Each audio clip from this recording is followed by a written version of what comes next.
سڵاوتان لێبێت من دکتۆرە ڕۆزا عیرفان پزیشکی پسپۆری نەشتەرگەری و نەخۆشیەکانی چاو لە تاوەری تەندروستی سمارت. خەوتن کاریگەریەکی ڕاستەوخۆی هەیە لەسەر تەندروستی چاوەکانمان.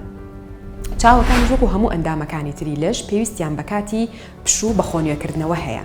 لە قۆناغە قوڵەکانی خەودا بڕێکی زۆر لە خوێن دەچێت بۆ ناو چاوەکانمان کە ئەمەش وا دەکات بڕەخۆراکێکی گونجاو بگاتە چاوەکان و ئەو مادە ژەهراویی کە لە چاوەکاندا کۆبۆتەوە بکرێنە دەرێ. و هەروەها لە کاتی خەوتندا بڕێکی باش لە فرمێسک دروست دەبێت کە ئەمەش پارێزگاری لە چاوەکانمان دەکات لە وشکبوونەوە کە بە پێچەوانەوە کەم خەوی لەوانەیە ببێتە هۆی وشکبوونەوەی چاوەکان کە بە شێوەی سووربوونەوە و خوران و هەستکردن بە تەنی زبر لە ناو چاوەکانماندا هەستی پێ دەکەین.